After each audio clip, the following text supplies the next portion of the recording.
मंच के आदेश से हमारे बीच में कुछ हमारे आगंतुक उन्नाव से आए हुए हैं। श्री ज्वाला प्रसाद जी, मंच आपका हार्दिक स्वागत करता है। श्री ज्वाला प्रसाद जी और राजकिशोर जी आए हुए उन्नाव से, ये मंच और हमारे मुख्य अतिथि आपका स्वागत करते हैं। अवधेश कुमार जी आए हुए हैं, उनका भी मंच स्वागत करता है। मंगल प्रसाद जी आए हुए हैं, बहुत बहुत आभार। राकेश कुमार जी, बहुत बहुत आभार। शिवकंठ जी, रंजीत कुमार जी, बिंदा प्रसाद जी, आप मेदपुर उन्नाव में दिनांक 18/4/2026 को बाबा साहब डॉक्टर भीमराव अंबेडकर की जयंती मनाई जाएगी। उपस्थित प्रार्थनीय है, आप सब लोगों की तरफ अनुरोध किया गया है। मैं मंच की तरफ से आप लोगों को आश्वस्त करता हूं कि हम लोग आपके निमंत्रण को बहुत ही तहे दिल से स्वीकार करता हूं। बहुत बहुत धन्यवाद।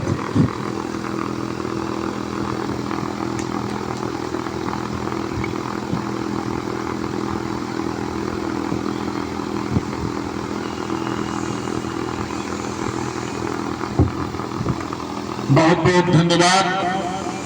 आज डॉक्टर अंबेडकर राष्ट्रीय एकता मंच के जो सामाजिक जागरूकता सम्मेलन का आयोजन मोहनलालगंज में किया गया है, इस कार्यक्रम को आयोजित करने वाले और एक तरह से डॉक्टर अंबेडकर राष्ट्रीय एकता मंच में एक पहचान प्रचलित है कि नौजवान नेता के रूप में आदरणीय पीताम्बर प्रसाद जी को और मोहनलालगंज की डॉक्टर अंबेडकर राष्ट्रीय एकता मंच के सभी पदाधिकारियों साथियों को एक साथ नमो बुद्धाय जय भीम।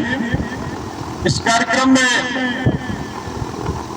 संगठन के राष्ट्रीय धर्म प्रचारक आदरणीय के.पी. राहुल साहब, राष्ट्रीय संरक्षक आदरणीय राम बहादुर साहब और शोषित और वंचित और पिछड़े अल्पसंख्यकों के नेता और इस संगठन के राष्ट्रीय अध्यक्ष माननीय भवननाथ पासवान जी, दर्शक दीर्घा में उपस्थित माताएं बहनों, नौजवान साथियों, आप सभी को एक साथ नमो बुद्धाय जय भीम। और हमारे शुरू में जब हम लोगों ने सामाजिकता का काम शुरू किया था तो हमारे अति प्रिय साथी और आज एक संगठन के राष्ट्रीय अध्यक्ष के रूप में है, उस समय हम दोनों सामाजिक कार्यकर्ता के रूप में मिले थे, आदरणीय भाई आलोक कुमार राउत जी। आप सभी को एक साथ नमो बुद्धाय जय भीम। क्योंकि जो विषय वस्तु है उस विषय वस्तु पर हम आना चाहते हैं और हमसे पूर्व के वक्ताओं ने जो प्रकाश डाला है, चाहे संवैधानिक हक और हकूक की बात हो, राजनीतिक हक और हकूक की बात हो, और हमारे साथ हो रहे दिन प्रतिदिन जो षड्यंत्र है, शोषण अत्याचार है, उससे हम कैसे निपटेंगे, यही हमारी सामाजिक जागरूकता होगी। शिक्षा कहती है, शिक्षित उसको कहेंगे जो सही को सही और गलत को गलत समझने लगे, वो व्यक्ति शिक्षित हो गया। साथियों, बाबा साहब डॉक्टर अंबेडकर ने जिनकी लड़ाई लड़ा वो आज के शोषित वंचित पिछड़े अल्पसंख्यक समाज, और इनको जो लड़ाई लड़ने का देश दिया, आधार दिया, वो संविधान दिया और संविधान में सरकार का गठन किया। बाबा साहब डॉक्टर अंबेडकर की जो लोकतांत्रिक व्यवस्था है, इस व्यवस्था में 3 तरह की सरकारें हैं साथियों। बस इसी 3 बिंदु पर चर्चा करके अपनी बात संक्षेप में खत्म करूंगा, क्योंकि सबका काम अलग अलग है। माननीय संरक्षक जी ने हम लोगों को बताया ईडब्ल्यूएस पर विशेष चर्चाएं हुई। साथियों, उसी बात को थोड़ा आगे बढ़ाना हम चाहते हैं। जब ईडब्ल्यूएस की बात होती है, अत्यंत निर्बल, सामाजिक रूप से, आर्थिक रूप से, राजनीतिक रूप से कमजोर व्यक्ति, ईडब्ल्यूएस सामान्य श्रेणी के उन जातियों को रखा गया है। लेकिन हमारे साथ क्या भेदभाव हुआ ईडब्ल्यूएस में, उस पर भी चर्चा आवश्यक है, क्योंकि संविधान हमें अधिकार देता है तो हमारा अधिकार साथ साथ हमें कर्तव्य भी देता है। अधिकारों की रक्षा हम कर्तव्यों पर ही चल करके कर पाएंगे साथियों। जब एक अनुसूचित वर्ग, एक पिछड़े वर्ग का व्यक्ति चपरासी पद पर नियुक्त हो जाता है, शिक्षक बन जाता है, लेखपाल बन जाता है, आईएएस, पीसीएस, आईपीएस बन जाता है, तो उसकी क्राइटेरिया क्या होती है? गरीब होने का, अमीर होने का। जब वो 5 लाख रुपए पा जाता है तो इनकम टैक्स पेई हो जाता है, यानी आर्थिक रूप से वो मजबूत हो जाता है। और एक ईडब्ल्यूएस बाल्य जब 7,99,999 रुपया कमाता है तो वह दरिद्र होता है। सम्मानित साथियों, पहला बिंदु यही हमें सोचने की जरूरत है कि जब आर्थिक, सामाजिक, राजनीतिक न्याय की बात भारत का संविधान कहता है, और यह भारत का संविधान का अनुच्छेद 13(4) कहता है कि जब कोई भी कानून संविधान के विरुद्ध बनाए गए हैं तो वह शून्य घोषित हो जाते हैं, शून्य घोषित हो जाते हैं। ये कहां का न्याय है? ये कहां का दर्शन है? ये कहां की फिलॉसफी है? और ये कहां का न्याय करने वाला व्यक्ति है? एक व्यक्ति जो युग युगांतर से, सदियों से शोषण, वंचन की याचनाएं झेलता चला आ रहा है, एक समाज झेलता चला आ रहा है, और चंद दिनों में जब उसको कुछ अधिकार मिलने शुरू हुए तो उसके अधिकार के खिलाफ एक षड्यंत्र शुरू कर दिया गया। सम्मानित साथियों, हमारे महापुरुषों ने कहा था, जिसकी जितनी संख्या भारी उसकी उतनी हिस्सेदारी। बाबा साहब ने भी आर्थिक, सामाजिक गैर बराबरी को दूर करने के लिए, बाबा साहब का यह मानना था कि लोकतंत्र को सफल बनाने के लिए एक व्यक्ति इतना कमजोर नहीं होना चाहिए कि वो बिकने के लिए बाध्य हो जाए, और कोई दूसरा व्यक्ति इतना अमीर नहीं होना चाहिए कि वो किसी को खरीद सके। सम्मानित साथियों, आज जो बाबा साहब की विचारधारा है, जो हमारे संवैधानिक हक और अधिकार है, दिन प्रतिदिन अगर किसी के साथ शोषण हो रहा है तो हमारे हक और अधिकारों के साथ शोषण हो रहा है। खेद इस बात का है कि बाबा साहब ने जो व्यवस्था दिया, सरकार बनाया, व्यवस्थापिका, कार्यपालिका और न्यायपालिका।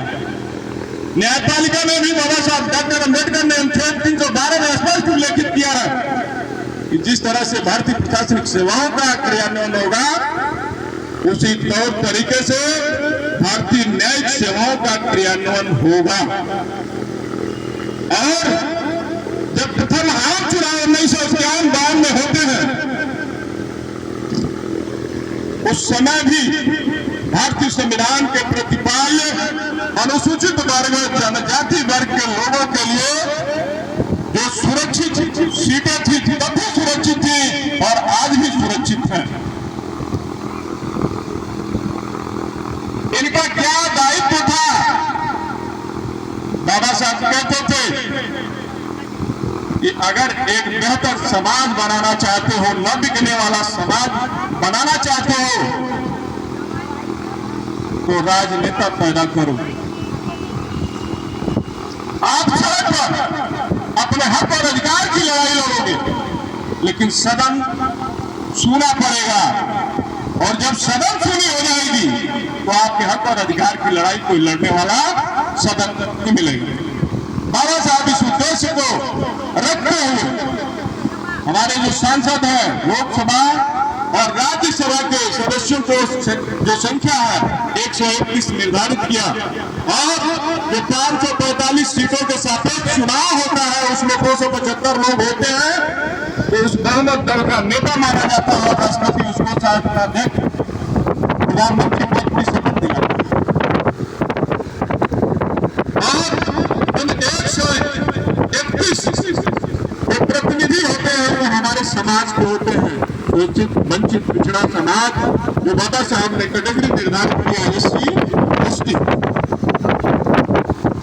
इनका दायित्व है कि जैसे हमारे पढ़े लिखे लोग आकर के आज मंच पर बैठ करके एक सामाजिक संगठन बना करके हमारे हक और अधिकार की लड़ाई लड़ रहे हैं, हमको हमारे हक और अधिकार को पाने के लिए जागरूक कर रहे हैं, वही कर्तव्य बाबा साहब डॉक्टर अम्बेडकर उन प्रतिनिधियों को दिए थे कि जब भी 5 प्लान बनेगा और उस प्लान में आपके लिए जो शिक्षा स्वास्थ्य और रोजगार की व्यवस्थाएं होंगी, आपके खिलाफ जो षड्यंत्र होंगे उस खिलाफ के खिलाफ आप आवाज उठाएंगे। अभी भाई आनोद कह रहे थे कि जो यूजीसी का बिल आया, उस यूजीसी के बिल में जब हमारे हक और अधिकार की बात की गई, सदन से पास किया गया और न्यायपालिका उसको रोक देती है। अगर बाबा साहब जो चाहते थे कि हमें राजनीतिक न्याय के साथ साथ आर्थिक न्याय मिले, आर्थिक न्याय के साथ साथ जो न्याय है वो भी मिले, हमारे प्रतिनिधि अगर वहां भी प्रतिनिधित्व कर सकते होते तो शायद जो सुप्रीम कोर्ट ने रोक लगाया संभवतः हमारा कोई जज होता, वो समझता, हमारी बात को कहता। तो जरूरत इस बात की है कि हमें सशक्त राजनेता पैदा करना होगा और सशक्त राजनेता पैदा करने के लिए एक सशक्त समाज खड़ा करना होगा जो बिकने वाला ना हो, हमेशा टिकने वाला हो। आप जब समाज बनाओगे, बार बार लगभग आधी शताब्दी हम भी पूरी कर चुके, हम लोगों ने यही चर्चा किया कि इस बार किसकी सरकार बनाई जाएगी, इस बार उसकी सरकार बनाई जाएगी, इस बार उसकी सरकार बनाई जाएगी।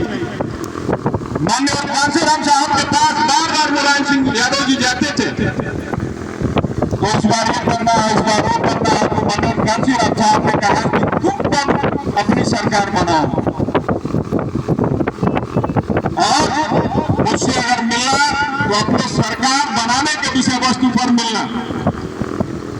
माननीय मुलायम सिंह जी ने अपनी पार्टी बनाया और मान्यवर साहब से मिला, क्या चलेगा, हम दोनों साथ मिलकर काम करेंगे और इन बहुजनों की सरकार बनाएंगे उत्तर प्रदेश में।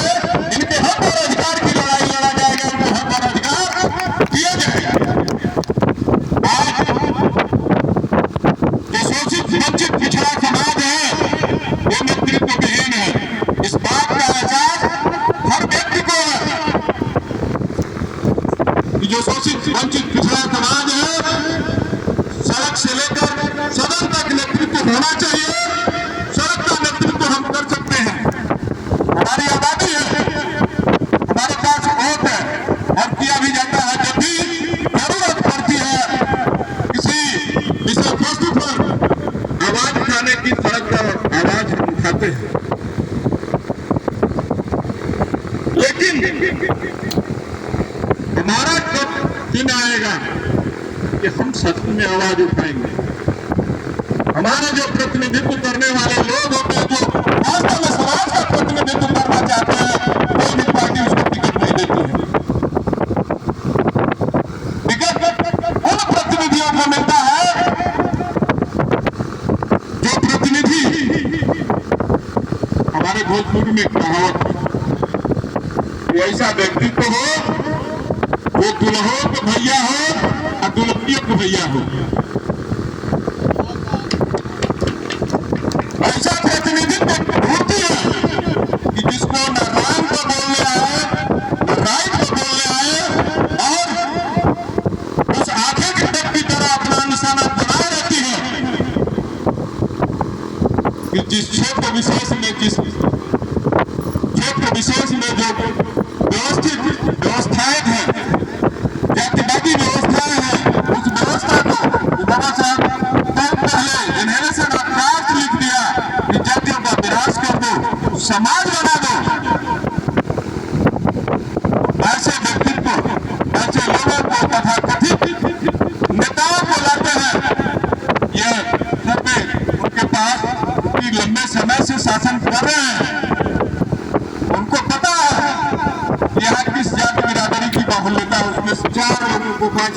खड़ा करेगा और उसमें से चुनेगा कि कौन अच्छे से हमारा तेल मालिश कर सकता है हमारी बात को, चाहे उसको मार डाले तब भी विरोध नहीं करेगा। अंततः हुआ प्रत्याशिता की दौड़ में आता है और हम लोग उसके पीछे खड़े होते हैं, जिंदाबाद मुर्दाबाद करके उसको छत से उठा करके सदन में भेजने का काम करते हैं। लेकिन दुर्भाग्य रहा ये 51 से लेकर अब तक, चाहे जो भी मुद्दा हो, शिक्षा का मुद्दा हो, स्वास्थ्य का मुद्दा हो और रोजगार का मुद्दा हो, जब हमारी बात आती है वहां यह हमारे प्रतिनिधि मौन, किसी की दास्ता नहीं स्वीकार मुझको, नहीं है पद और आधार की दरकार मुझको, लय निराला मार्ग उसको शीश जल काटे उगाता, सूल से है प्यार मुझको, फूल को कैसे चुन। सम्मानित साथियों, आज इस जागरूकता सम्मेलन में अपने विचार को रखते हुए हम आप लोगों से भी चाहेंगे कि आप अपना विचार दें। आपकी सरकार कब बनेगी? ये जो बहुजनों की सरकार है, शोषित वंचितों की सरकार कब बनेगी? और क्या इसके नेता बिकने के लिए मजबूर होंगे? कब तक आप अपने बेटे को, अपने भाई को, अपनी बेटी को बिकने के लिए मजबूर करोगे? क्या उनको सशक्त बनाओगे? हमारा यह जागरूकता सम्मेलन तब सफल होगा जब हम अपने प्रतिनिधियों को संबल लें कि तुम किसी पार्टी के बदौलत नहीं, तुम हमारी बदौलत हो और तुम राम करो या राउट करो, हम तुम्हारे साथ हैं। जो तुम्हारा शोषण करता है उसका शोषण करिए, क्योंकि यह नीति कहती है, राज्य की नीति, कि हनन को हनिए, इसमें बात नहीं है। जो आज तक हमको हमने का काम किया उसको भविष्य में हम हमने का काम करेंगे। साथियों, इन्हीं चंद शब्दों के साथ मैं गुजारिश करना चाहूंगा, चूंकि आज मंच बड़ा सजा हुआ है, बड़े दिनों के बाद यह संयोग मिला है कि हमारे राष्ट्रीय धर्म प्रचारक, राष्ट्रीय संरक्षक और राष्ट्रीय अध्यक्ष आप सभी एक साथ, लोगों ने जब से सामाजिकता का कार्यक्रम शुरू किया, एक साथ हम लोग मिले और एक साथ मिलने के बाद हमने सुपरविजन किया पूरे उत्तर प्रदेश के संगठनों का। क्योंकि जब मैं मिला माननीय के.पी. राहुल साहब से, माननीय भुवननाथ पासवान जी से, तब मैं भी कट्टर था, वो झुका नहीं सकता, फांसी था, मैं बहुजन नहीं था अपने आप को, क्योंकि ऐसे गांव में हम लोग पैदा हुए जहां फांसी है और वहां इतिहास साक्षी है कि भारत देश गुलाम था, हमारा गांव गुलाम नहीं था। उस खून से हम पैदा होकर के निकले।